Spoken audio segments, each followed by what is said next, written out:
मनोज्ञा लोईवाल का रुख करना चाहेंगे। मनोज्ञा, चूंकि आप पश्चिम बंगाल को बेहतर समझती हैं, वहां तूफान आए, कोरोना का संकट आए, लेकिन वोटिंग परसेंटेज हमेशा बेहतर रहता है। इसकी कोई खास वजह?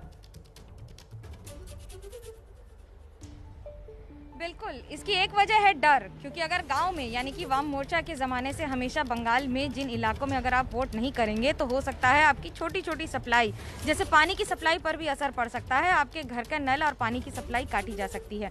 हिसाब रखा जाता है पार्टी के द्वारा, वो भले ही कोई भी पार्टी हो, ये बंगाल का ट्रेडिशन रहा है कि हिसाब रखा जाएगा कि आपने पोलिंग बूथ तक जाकर वोट किया कि नहीं। और ये बात सिर्फ उस पर्ची में नहीं है, ये बात आपको 5 वर्षों तक हिसाब में रखनी जाती है।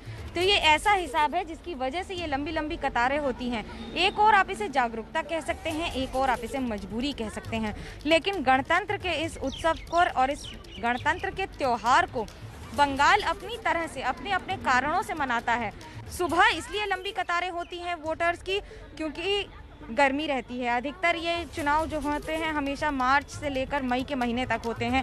चिलचिलाती धूप एक कारण है, 45% अगर तापमान है और आर्द्रता 90% से ज़्यादा, तो आप अंदाज़ा लगा सकते हैं कि कितना मुश्किल है, कितना चुनौतीपूर्ण है इन इलाकों में वोटिंग करना।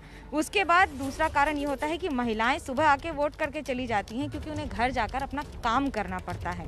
इसलिए ये लंबी कतारें महिलाओं की आपको दिखती हैं। लेकिन पुरुषों के लिए भी, क्योंकि कई दिहाड़ी मजदूर होते हैं जो सुबह वोट करके चले जाते हैं काम पर, ये वो कारण हैं जो आपको ग्रामीण इलाकों में मिलेंगे। शहर के इलाकों में वोटिंग परसेंटेज हमेशा बंगाल में गांव से कम ही रहा है। जी मनोज्ञा, आप लगातार अपडेट हमें पहुंचा